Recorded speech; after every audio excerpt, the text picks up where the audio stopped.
saber qué son los sacramentos, ¿no?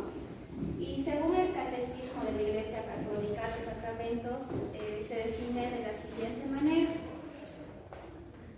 Si ustedes se van al Catecismo, 1212 dice lo siguiente: mediante los sacramentos de la iniciación cristiana, el bautismo, la confirmación y la Eucaristía, se ponen los fundamentos de toda vida cristiana, la participación en la naturaleza divina, que los hombres reciben como don mediante la gracia de Cristo. Tiene cierta analogía con el origen, el crecimiento, el sustento y la vida natural. En efecto, los fieles renacidos en el bautismo se fortalecen con el sacramento de la confirmación y finalmente son alimentados con la Eucaristía. Entonces aquí podemos ver lo que nos dice nuestra doctrina en el Catecismo. Podemos ver que los sacramentos son como nuestra vida. Uno nace, crece, se reproduce, muere, ¿no? Es igual, nuestra Iglesia nos ha querido dar ese mismo sentido para que nosotras podamos participar de esa naturaleza de Dios, ¿no? Entonces ahí nos podemos preguntar, en este punto nos podemos preguntar, ¿por qué Jesús se encarnó? ¿O por qué Jesús murió en la cruz? Es algo que muchas nos preguntamos cuando recién damos los primeros pasos al acercarnos a nuestra Iglesia, ¿no? Y la respuesta es muy fácil. Jesús quiere que todos nos salvemos, quiere que estemos en la vida eterna junto a Él, alabándole, ¿no? Y también en este punto nos tenemos que preguntar qué es la salvación, ¿no? Porque la palabra es muy simple, pero definirlo o seguir o ser salvas es un camino muy, muy difícil. Y esto no significa el no ir al infierno, la salvación no es esa. La salvación significa estar en una íntima comunión con Jesús. ¿Qué quiere decir eso? ¿Qué quiere decir estar en una íntima comunión con Jesús? Esto tiene que ver con una visión beatífica que Dios ha tenido en cada una de nosotras en el momento que hemos sido creadas, pensadas, amadas por el Señor. Él nos ha querido dar ha querido que nosotros participemos de esa visión que Él tenía, ¿no? Beatífica en cada una de nosotras. Y ustedes se preguntarán, ¿qué significa beata o beato? En latín, beato significa feliz. Entonces es una palabra hermosa, ¿no? Ser beata, no sé si alguna de ustedes ya les han dicho, tú eres una beata, sí. Clarisa, mojigata, de todo, ¿no? Amén, hermanas, porque beata es ser feliz, entonces a eso tenemos que llegar. Tenemos que gozar de una felicidad, tenemos que gozar de la felicidad de la vida. Pero para llegar a esa beatificación o gozar de ese sentido, no lo podemos hacer por cuenta propia, no lo podemos hacer solitas, ¿no? Nunca vamos a poder llegar a tener esa felicidad completa sin la mano de Jesús. Yo quiero saber en esta noche, ¿quiénes quieren llegar a tener la vida eterna y llegar a ser felices? Yo. Todas, levanten la mano, chicas. Pues bien, para llegar a esa felicidad, el hombre por sí solo, como les acabo de decir, es incapaz.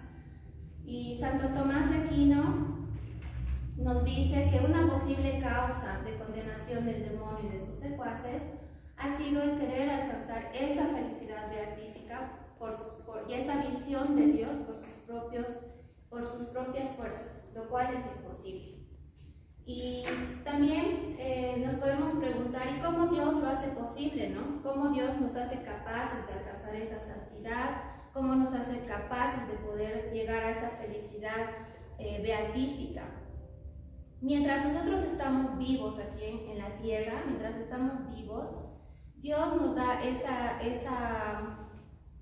gracia santificante, o sea, nos regala la gracia de ser santos, ¿no ven? ¿Y cómo Dios da esa gracia? ¿Cómo nos regala esa gracia? ¿Alguien sabe? ¿Alguien me puede decir o alguien tiene alguna idea de cómo Dios nos regala esa gracia de santificadora?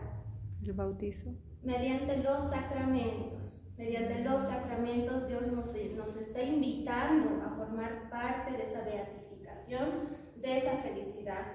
Entonces, podemos ver también, es muy importante que para desarrollar este tema, nos agarremos del catecismo, ¿no? En el número 766 nos dice de que la Iglesia, en el compendio del catecismo, nos dice que la Iglesia ha nacido principalmente de don total por Cristo, por nuestra salvación, anticipado en la institución de la Eucaristía y realizado en la cruz, el agua y la sangre que brotan del costado abierto de Jesús crucificado, por signo de este comienzo y crecimiento, pues del costado de Cristo, dormido en la cruz, nació el sacramento admirable de toda la Iglesia. Del mismo modo que Eva fue formada del costado de Adán, adormecido, así la Iglesia nació del corazón traspasado de Cristo muerto en la cruz. ¿Qué quiere decir eso? ¿Alguna vez ustedes se han preguntado por qué a Jesús le han metido una lanza al costado? Todas las cosas que el Señor ha permitido que pasen en el Calvario ha tenido un sentido muy grande. Y se dice que ha sido por el nacimiento de nuestra Iglesia, que así como Eva ha nacido de la costilla de Adán, Cristo ha querido que la Iglesia nazca de ese costado, ¿no? Es lo que nos está diciendo la Iglesia, el catecismo de la Iglesia. Y para distinguir estos sacramentos, queridas hermanas, la Iglesia ha querido dividirlos en tres, que son los sacramentos de iniciación cristiana, los sacramentos de sanación o curación y los sacramentos de servicio. Los sacramentos de iniciación cristiana son el bautismo, la confirmación y la Eucaristía.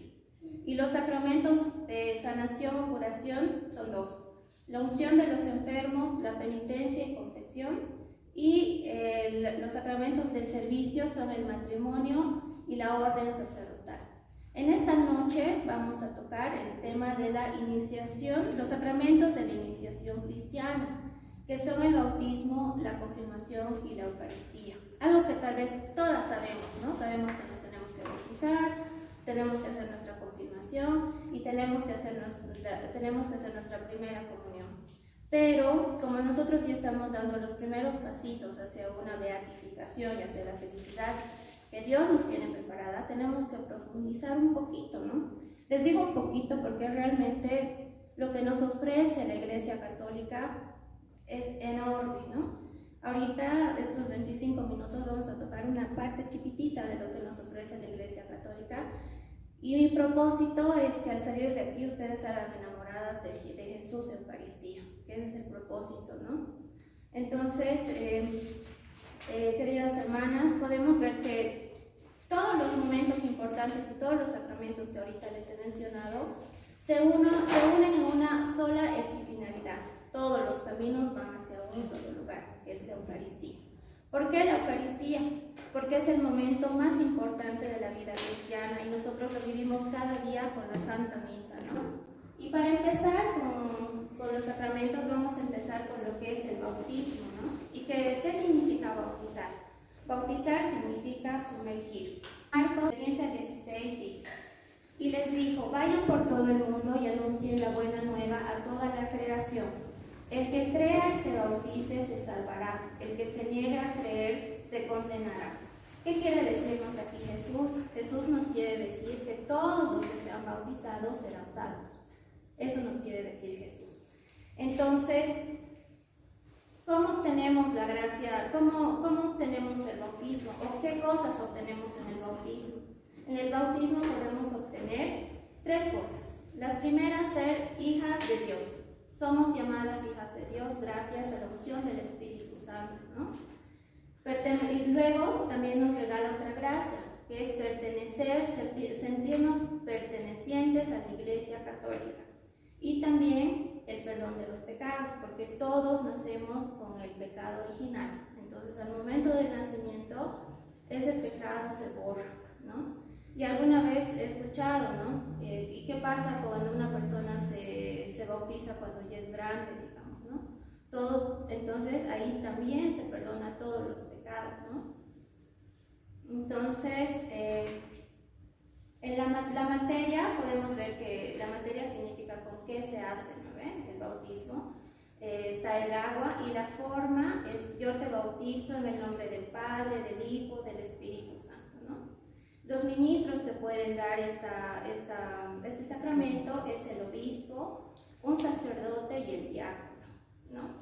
Entonces, partir de ahí ya Jesús nos está llamando a ser parte de su iglesia, nos está llamando a ser llamadas hijas de Dios.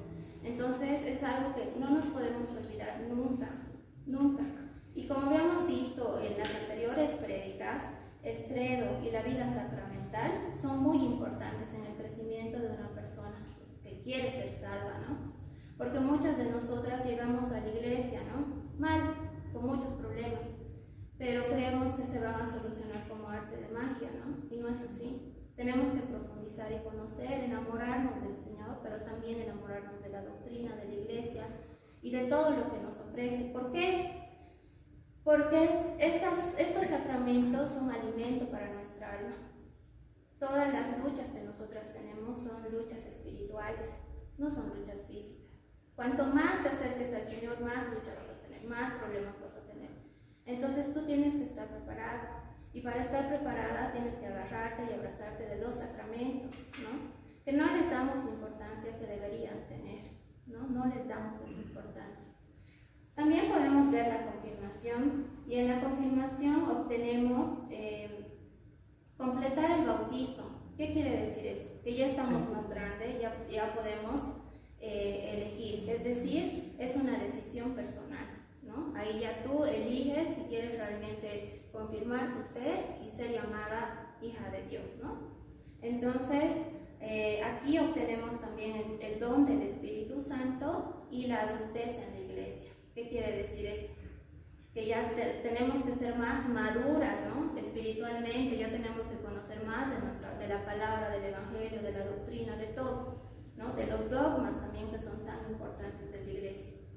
Y la materia es la imposición de manos, que se hace con un óleo, y la forma recibe por esta señal el don del Espíritu Santo, ¿no? Los ministros es únicamente el obispo, y solo se puede recibir una sola vez en la vida. Este sacramento, al igual que los otros, es muy importante porque imprime carácter en nuestra vida espiritual. ¿Qué quiere decir eso? Que dejan una huella singular en el alma, que aunque nosotros no lo podamos ver, ya tenemos ese sello.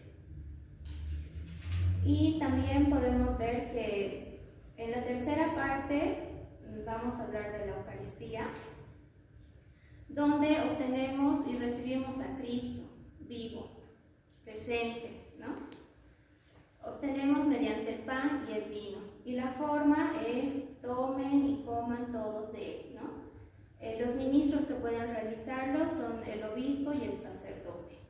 Pero para profundizar un poquito más en lo que es la Eucaristía, nos vamos a ir a Éxodo 12, del 1 al 4. Para ver cómo Dios nos ha amado desde siempre y siempre ha mandado el pan de vida, que es Jesús. Y en Éxodo podemos leer lo que dice la palabra. Yahvé dijo a Moisés y a Aarón: en el país de Egipto, este mes será para ustedes el comienzo de los meses, el primero de los meses del año.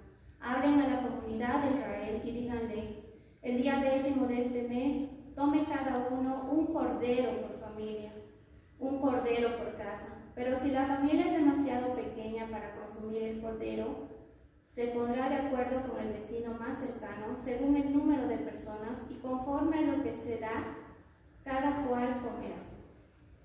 Palabra de Dios. Te alabamos, Señor. Entonces aquí, ¿de qué cordero nos está hablando el Señor? ¿De qué cordero nos está hablando Dios? De una forma sublime nos está hablando de Jesús, ¿no? Y vemos desde el Éxodo, Él ya nos está dando así pautas de lo que va a ser nuestra salvación, de lo que va a ser Dios por nosotros, ¿no? Entonces, Él también nos llama a estar en familia, a estar unidos. Pero ¿esto qué quiere decir? No quiere decir que sea mamá, papá, hijito, no, sino que estemos unidos, como ahorita estamos, ¿no? Que somos una familia ahorita, ¿no? Entonces, todos tenemos que ir hacia un solo fin, que es Jesús. Y ustedes pueden ver que después de esto, ¿por qué les dijo Jesús que tomen un cordero y que vayan en familias? Porque ellos tenían que pasar el desierto y pasar el mar, ¿verdad? Porque Jesús les estaba sacando, porque Dios les estaba sacando a su pueblo Israel de Egipto. Entonces ellos tuvieron que caminar 40 años en el desierto, ¿no? Tuvieron que caminar 40 años en el desierto.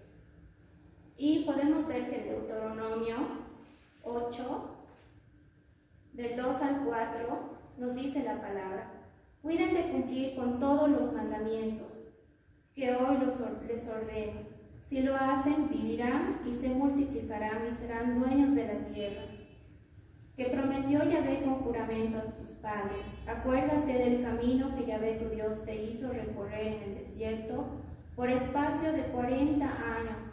Te hizo pasar necesidad para probarte y conocer lo que había en tu corazón, si ibas o no a guardar sus mandamientos. Te hizo pasar necesidad, te hizo pasar hambre, y luego te dio de comer maná, que ni tú ni tus padres habían conocido.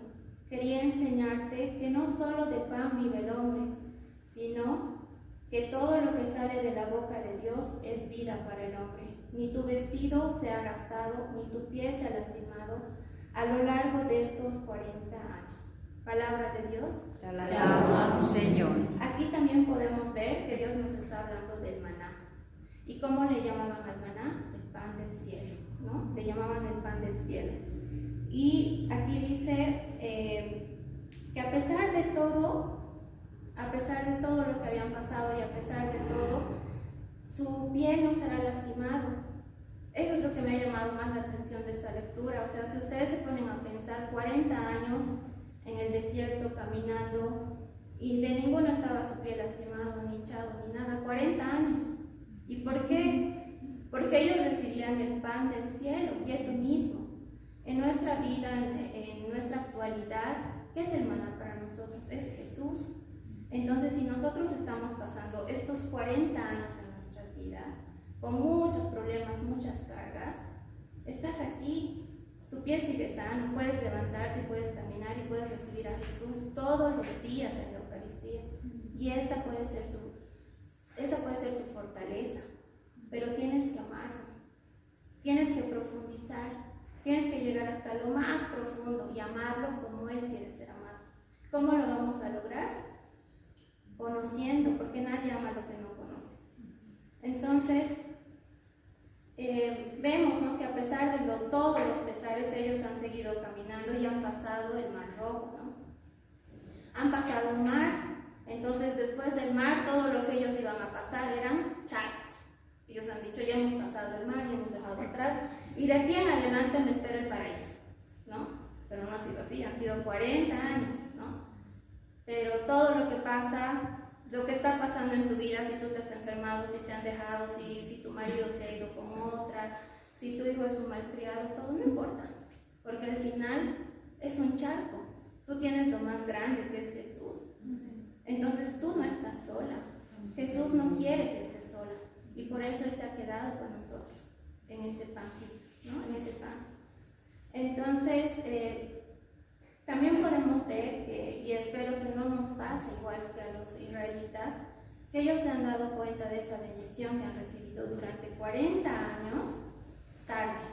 Cuando ellos han entrado ya a la tierra prometida, han hecho una iglesia y han empezado a alabar al Señor haciendo salmos. Cantaban salmos y le alababan al Señor porque estaban ya en la tierra prometida. Pero durante el camino era todo queja. Era todo queja, y en el Salmo 73, 23, del 23 al 24, podemos leer en la palabra: dio orden a las nubes en lo alto, abrió las compuertas del cielo, les envió como lluvia maná para la comida y les dio el trigo del cielo. Esa palabra, trigo del cielo, ha quedado en nuestro evangelio, ¿no?, en la Santa Misa. ¿Verdad, Padre? Ha quedado en la Santa Misa, ¿no? Ajá. Entonces es algo que podemos disfrutarlo cada día. Y aquí dice, les voy a leer esta parte que para mí es un poquito dolorosa, pero es así como somos todos, ¿no? En Números 21, del 4 al 5, vemos cómo los israelitas se quejaban, ¿no? Decían: partieron de Or de la montaña camino del mar del sur, sordearon la tierra de Edom. El pueblo se impacientó por el camino y habló el pueblo contra Dios y contra Moisés. Moisés: ¿por qué nos habéis subido a Egipto para morir en el desierto? Pues no tenemos ni pan ni agua y estamos cansados de este manjar miserable. Eso es lo que ellos han dicho. Ellos dijeron eso porque estaban cansados, porque esperaban otra cosa, porque esperaban que todo sea más fácil y esperaban que toda su vida se arregle. Una cosa que se piensa en el camino, una cosa es lo que se piensa en el camino y otra cosa es lo que se piensa al final. Como hace rato les he dicho, un proceso puede ser muy largo. Pueden ser años que estés de rodillas, puede ser años que estés ahí, que no salgas de ese problema, pero tienes a Jesús y tú no lo ves, pero ¿cuándo lo vas a ver? Cuando estemos muriendo, cuando estemos al lado del Señor y Él te muestre a todas las Eucaristías que tú has ido y cómo has sido y cómo estabas. ¿Has sido en gracia? ¿Te has confesado? ¿Has sido preparada? ¿Has ido peleando tal vez? ¿Has ido peleando con tus hijos? ¡Ay, apúrate, quiero llegar temprano! ¿Has ido peleando con tu esposo? No, yo quiero ir a la misa, si tú no quieres ir me vale. ¿Ha sido así? Ahí el Señor te va a mostrar todas las Eucaristías en las que tú has estado presente. ¿Y qué es lo principal para ir a una Eucaristía? Estar en gracia. Eso es lo principal. Tenemos que estar en gracia, tenemos que amar, porque ahí está Jesús vivo, entonces tenemos que ir en gracia. Como cuando vamos a una fiesta, ¿no ven? Nos preparamos, vamos bien arregladas, preparamos nuestro vestido, preparamos nuestro maquillaje, preparamos todo. Igualito, tenemos que ir limpias de espíritu, ¿no? ¿Y qué quiere decir eso? Confesarse, ¿no? Más adelante vamos a tocar en el siguiente miércoles lo que es la confesión, ¿no? Pero una pauta chiquitita es que tenemos que ir en gracia con el Señor, con todo el corazón predispuesto, ¿no? Cuando uno va a la misa, si tú te estás distrayendo, es normal, a veces ahí está el Padre y tú estás pensando, ay, he dejado la lavadora prendida, creo, ¿no? Entonces, no, es el rato de decir, Señor, por favor, saca todos estos pensamientos, quiero que todos mis sentidos estén en ti. Y la verdad es que yo quiero que esta prédica sea muy sencilla, pero profunda, que les llegue a su corazón, porque lo que yo quiero es que ustedes sepan realmente que Jesús está ahí. Y un testimonio muy cortito que a mí me pasó fue que hace años, cuando yo estaba embarazada de mi segundo bebé, le hicieron una liberación a mi esposo, porque muchas personas de las que están aquí saben que mi esposo tiene problemas espirituales. Y el sacerdote me dijo de que yo tenía que estar presente, ¿no? Yo estaba embarazada y para mí fue muy fuerte, o sea, fue muy chocante mi embarazo, todo, ¿no? Entonces tenía que tener esa fortaleza de poder acompañar a mi esposo, ¿no? De decirle, ay, tranquilo, todo va a estar bien. Pero yo estaba destruida. Y al día siguiente mi único consuelo era la misa. Yo me fui a la misa. Y es que es tan bello. Fui a la misa y en la misa yo le dije al Señor, no, ¿sabes, Señor? No sé, estoy mal, no entiendo nada. Todo esto es un misterio. He visto el mal, pero también te he visto a ti. Entonces quiero que tú me demuestres ese amor. Porque yo te necesito. Y al momento de la Eucaristía, de comulgar, le dije al Señor, yo quiero que tú me abraces. Y el Señor me abrazó. Yo sentí ese abrazo, pero en mi humanidad, porque somos así incrédulas, yo le dije al Señor, no sé si tal vez soy yo, en mi cabeza estoy sintiendo esto, tal vez no eres tú y soy yo que me estoy imaginando. Por favor, quiero que me abraces más fuerte. Y en ese momento mis huesos empezaron a sonar del abrazo que me dio Jesús. Y a partir de ese momento me enamoré completamente de Él. Y dije, o sea, ¿cómo he dudado? ¿No? ¿Cómo he dudado? O sea, es increíble y así somos, hermanas. Podemos estar 1000 años en la iglesia, podemos venir cada día a la iglesia, pero ¿realmente crees en Él? ¿Realmente sabes que está ahí Jesús? cuando tienes algún problema, cuando estás enfermo, ¿realmente crees que Él está ahí? ¿Crees que Él te puede abrazar, te puede consolar? Yo te digo, hermana, Él está ahí. Él está vivo, Él está en el sagrario. Él está ahí.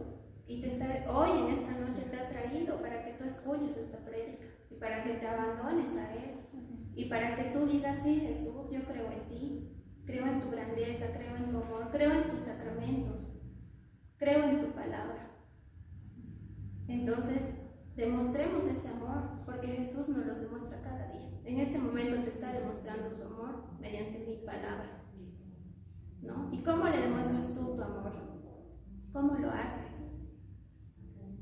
¿Lo haces? ¿Tienes cerca de tu casa una iglesia? ¿Vas por lo menos al pasar 10 minutitos? Jesús, estoy aquí. Adelante, hermanita. Una preguntita. ¿Y el sacramento espiritual es válido? Sí, es válido el sacramento espiritual. ¿Puede tomar? Sí, es válido. El sacramento espiritual se recibe cuando uno no está confesado. Cuando sabes que has pecado y no has podido ir a un sacerdote, entonces tú haces una oración, ¿no? Y le dices, Jesús, en este momento no puedo recibirte físicamente, pero te recibo espiritualmente porque te amo y sé que tú vas a obrar.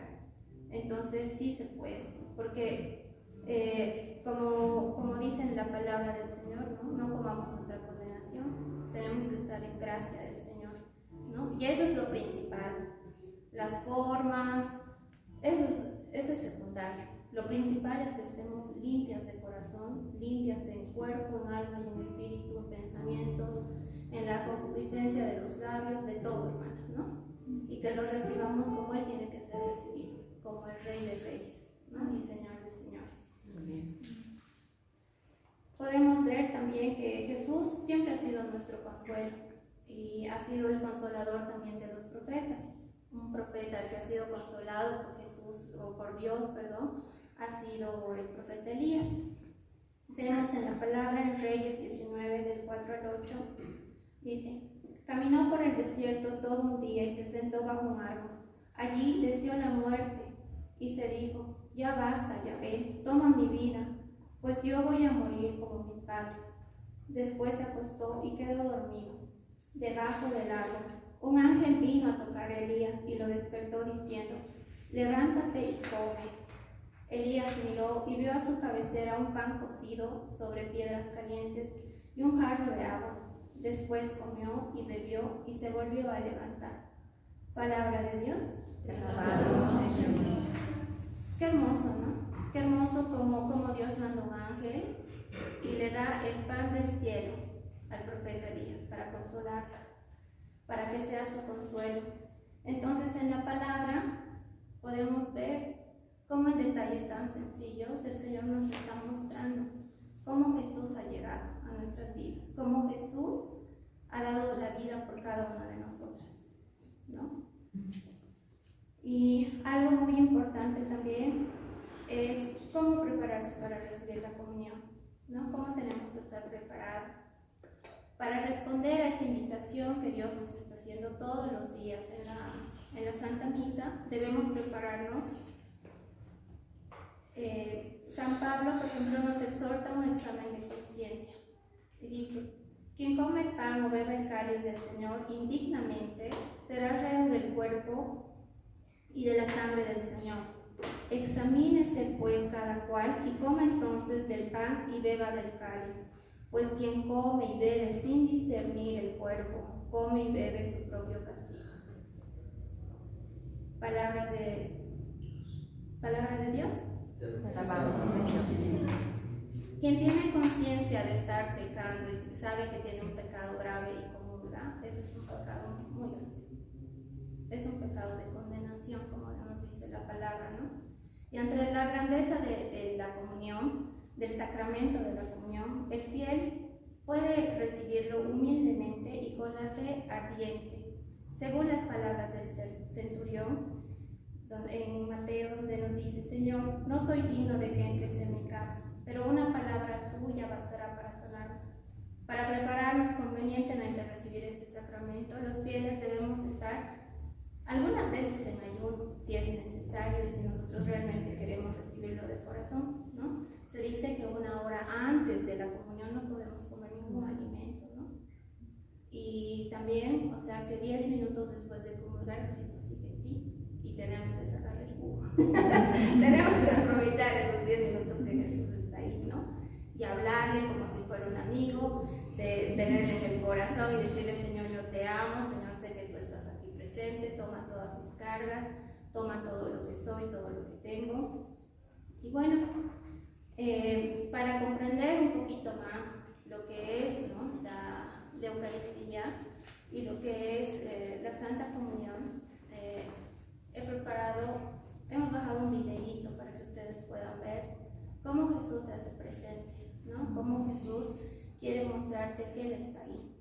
El laboratorio informó además de que la muestra de tejido parecía estar aún con vida, ya que las células se movían o latían como lo harían en un corazón humano vivo. El cardiólogo forense que la analizó dijo: el material analizado es un fragmento del músculo del corazón que se encuentra en la pared del ventrículo izquierdo, cerca de las válvulas. Este músculo es responsable de la contracción del corazón. El músculo cardíaco está en una condición inflamatoria y contiene un gran número de células blancas de la sangre. Esto indica que el corazón estaba vivo en el momento en que se tomó la muestra. Es más, el corazón había estado bajo estrés severo, como si el propietario hubiera sido severamente golpeado en el pecho. Algo parecido ocurrió en Venezuela el 8 de diciembre de 1991, durante la vigilia del Día de la Inmaculada Concepción. El padre Oti Osa celebraba la Santa Misa en la capilla del santuario de Betania. Al momento de la consagración, la Sagrada Hostia comenzó a sangrar. El padre Oti explica lo ocurrido: partí la hostia en 4 partes. Cuando miré el platillo, no podía creer lo que veían mis ojos.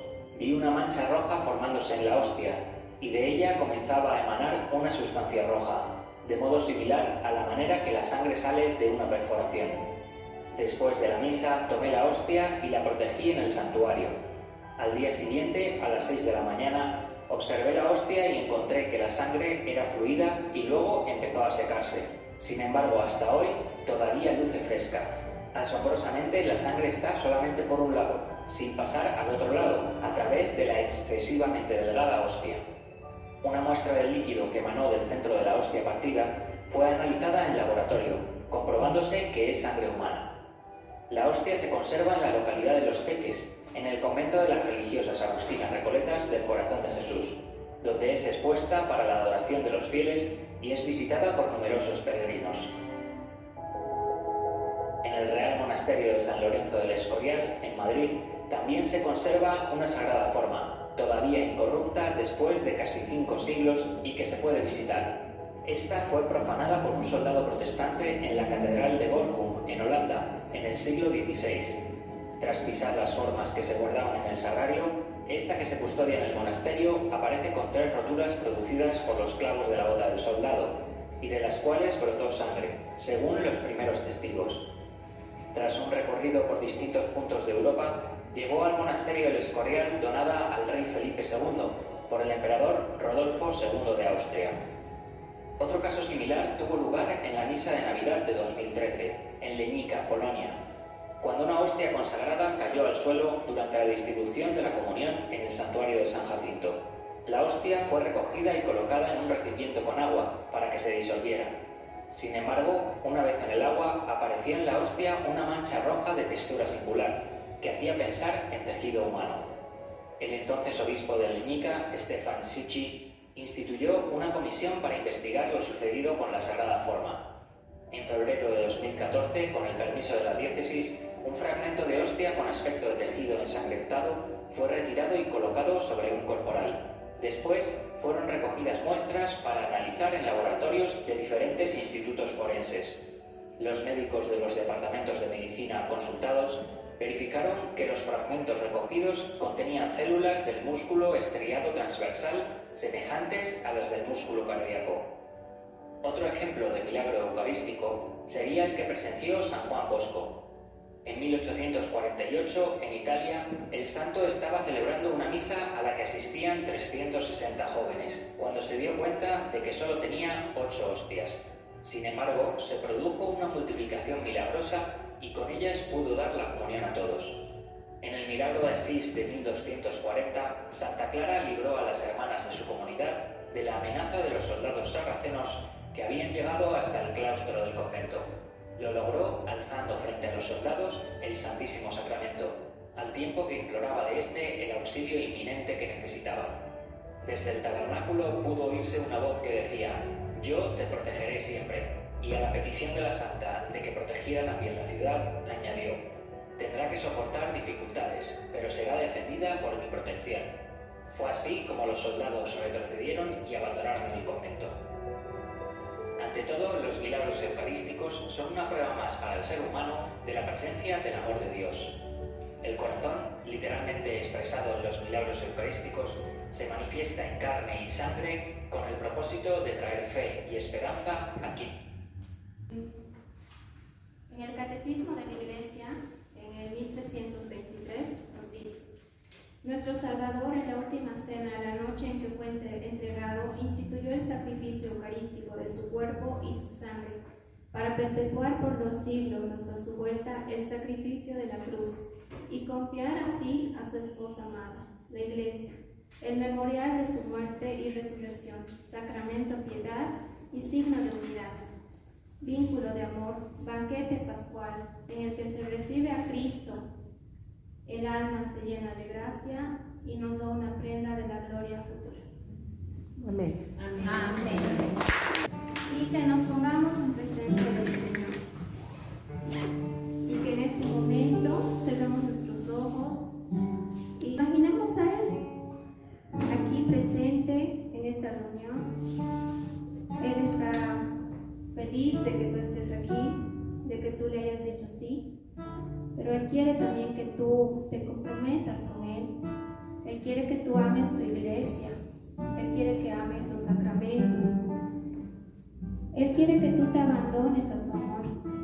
Y es por eso que en esta noche vamos a decirle al Señor: amado Jesús, en esta noche vengo humildemente a abandonarme a tu grandeza, a tu divino corazón, Señor. Te pido, amado Jesús, que seas tú quien me enseñe a amarte, como tú quieres ser amado, Señor. Ayúdame, Señor, a entregarme a tu santa y divina voluntad, Señor. Ayúdame a amarte, Señor, y que en esta noche crezca en mí una fe inmesurable, Señor. Que crezca en mí ese amor a la Santa Eucaristía, Señor. Que crezca en mí, Señor, ese amor de tenerte entre mis labios, Señor. De poderte tener, Señor, en cuerpo, alma y divinidad, Señor. Cuerpo y sangre y divinidad, Señor. Que yo, Señor, esté segura de tu presencia. Que yo me goce, Señor, con ese manjar del cielo que tú nos regalas cada día. Que mediante tu santa presencia en la Santa Eucaristía, Señor, yo pueda crecer espiritualmente. Que seas tú, Señor, mi buen pastor. Que seas tú mi confidente, mi amigo. Que en ti, Señor, me abandone en esos 40 años, Señor, en el desierto. Que seas tú mi maná, Señor, bajado del cielo. Y que al final de mi camino, Señor, esté agradecida, Señor, porque tú me acompañaste, porque tú me acompañas, porque tú estás conmigo, Señor. Ayúdame, Señor, porque sin ti no puedo, porque sin ti no puedo llegar a ser una beata. No puedo llegar, Señor, a la beatificación, porque por mis propios méritos, Señor, yo soy nada. Pero contigo, Señor, contigo lo soy todo. Y con la fuerza, Señor, que tú me das, con la Santa Comunión, Señor, puedo revestir mi cuerpo y mi alma, Señor, de tu amor, de tu espíritu, Señor. Te doy gracias, Señor, por todas estas palabras que han inundado mi corazón, Señor. Por todas estas palabras, Señor, que han calado en fondo en mi alma. Te pido una vez más, Señor, que me ayudes a amarte, Señor. Yo quiero ser tuya, Señor. Así como en el momento de mi bautismo, Señor, he llegado a ser hija tuya, Señor. Quiero permanecer Quiero permanecer en tu amor y en tu presencia. Y sé que solo lo voy a lograr agarrándome de todos los sacramentos de tu Santa Iglesia Católica, Señor. Sé que lo voy a hacer, Señor, agarrado de tu mano, Señor, y de tu gracia. Gracias, amado Jesús, por esta noche. Gracias, Señor. Lleva en mi corazón tu amor, Señor, y tu presencia. Bendito y alabado seas por siempre, Señor. Amén. Amén.